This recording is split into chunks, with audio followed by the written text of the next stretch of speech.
এই তো প্রথমে আমি শিং মাছটা কষিয়ে নিচ্ছি। আর আজকে শিং মাছ দিয়ে লাল শাকের তরকারি রান্না করব, সেই সাথে মুরগির পা ভুনা করব। হ্যালো এভরিওয়ান, আসসালামু আলাইকুম। চলে আসছি নতুন আরও একটি ডেইলি ব্লগ নিয়ে।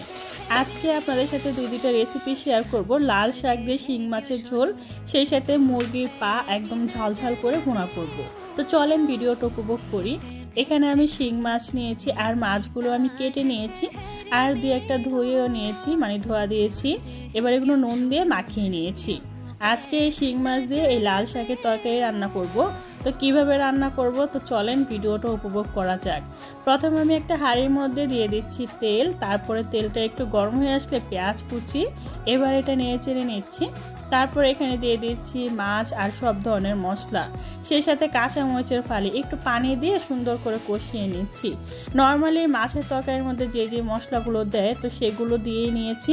এবার এই মশলা মাছ একসাথে খুব ভালোভাবে কষিয়ে নিচ্ছি। এরপর দিয়ে দিচ্ছি লাল শাক। আজকে এই লাল শাক দিয়ে শিং মাছের একদম মাখো মাখো একটা তরকারি রান্না করব। বিশ্বাস করেন, আমার কাছে না শিং মাছ দিয়ে এই লাল শাকের তরকারিটা অনেক বেশি ভালো লাগে। আপনাদের কাছে কেমন লাগে অবশ্যই কমেন্ট করবেন, ঠিক আছে। অল্প একটু পানি দিয়ে দিয়েছি, নর্মালি শাক থেকে কিন্তু পানি ওঠে, তো তারপর একটু পানি দিয়ে দিয়েছি। এবার সুন্দর মতো রান্না করে নিব। কিছুক্ষণ পর পর ঢাকনা তুলে হালকা একটু নেড়ে চেড়ে দিচ্ছি। আর ফাইনালি দেখতেই পাচ্ছেন সুন্দর করে হয়ে যাচ্ছে। আরেকটা হাঁড়ির মধ্যে তেল দিয়েছি, তেলটা গরম হয়ে আসলে আস্তে কিছু গরম মশলা, পেঁয়াজ কুচি, এগুলো একটু নেড়ে চেড়ে নিচ্ছি। এরপর পরিমাণ মতো আদা রসুন বাটা, এটাও একটু ভেজে নিচ্ছি। সেই সাথে এবার যেটা করবো, নুন, হলুদের গুঁড়ো, ধনিয়া গুঁড়ো, লাল মরিচের গুঁড়ো, একটু পানি দিয়ে মশলাটা খুব ভালোভাবে কষিয়ে নিব। একদম উপর থেকে তেল ভেসে ওঠা পর্যন্ত কষিয়ে নিতে হবে, মশলাটা যত ভালোভাবে কষানো যায়। এরপর ওই যে মুরগির পা, গলা, মাথা, এগুলো দিয়ে দিচ্ছি। আজকে না এগুলো একদম ঝাল ঝাল করে ভুনা ভুনা ভাজা ভাজা করব। তো এবার এগুলো খুব ভালোভাবে কষিয়ে নিতে হবে। প্রথমত নাড়াচাড়া দিয়ে তারপরে একটা ঢাকনা দিয়ে ঢেকে দিচ্ছি।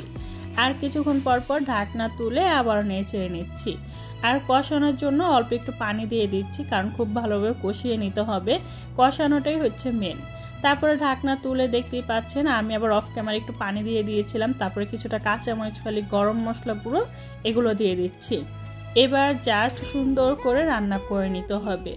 একদম পারফেক্টলি যতটা সময় লাগে রান্না করতে, ঠিক ওইভাবে রান্না করে নিচ্ছি। আর একটু দেখিয়ে দিচ্ছি আসলে ব্যাপারটা কেমন হচ্ছে, দেখতেই পাচ্ছেন। এটা কিন্তু আরও ভাজা ভাজা হবে, তো এক পর্যায়ে সেটাও আমি আপনাদের সাথে শেয়ার করব। এই যে এটা হচ্ছে, আর এই চুলায় তো লাল শাক দিয়ে শিং মাছের তরকারিটা হয়ে গিয়েছে। তো দুইটা রান্না কিন্তু অলরেডি ডান, মানে এটা হয়ে গিয়েছে আর ওইটা আরেকটু বাকি আছে। তো এই যে একদম ভাজা ভাজা করে কিন্তু এই রান্নাটা করতে হবে। আমি একটু পরপর আপনাদের সাথে শেয়ার করতেছিলাম ব্যাপারটা। তো যাই হোক, সুন্দর করে ভাজা ভাজা হয়ে যাচ্ছে, একদম উপর থেকে তেল ভেসে উঠবে, তারপরে নামিয়ে নিব। ফাইনালি আমার রান্নাটা ডান, দেখতেই পাচ্ছেন এটা কেমনভাবে আমি নামিয়েছি। কত সুন্দর হয়েছে না কালারটা, একদম লাল লাল ঝাল ঝালও হয়েছে। তো আমি একটা মাটির পাত্রের মধ্যে ভাত নিয়ে নিচ্ছি, গরম গরম ভাত। এরপর নিয়ে নিচ্ছি শিং মাছ দিয়ে লাল শাকের তরকারি, আর একটু ঢেঁড়স ভাজি, মানে ভেন্ডি ভাজি, তো ওইটাও নিয়ে নিচ্ছি। সেই সাথে মুরগির পা। আসলে আমার কাছে না এইভাবে ব্যাপারটা ভালো লাগে না, মানে প্লেটের মধ্যে সব ধরনের তরকারি একবারে নিয়ে নিলে খাবারটা যেন কেমন কেমন লাগে। তো যাই হোক, শুধুমাত্র ভিডিও সূত্রে এইভাবে নেওয়া হয়। তো আজকের এই ভিডিওটা কেমন লাগছে অবশ্যই কমেন্ট করে জানাবেন। ভালো লাগলে লাইক কমেন্ট শেয়ার করে দিবেন, চ্যানেলটা সাবস্ক্রাইব করে রাখবেন, আর পেজে লাইক করে দিয়ে সবসময় সাপোর্ট করবেন। সবাই ভালো থাকবেন, সুস্থ থাকবেন। আল্লাহ হাফেজ।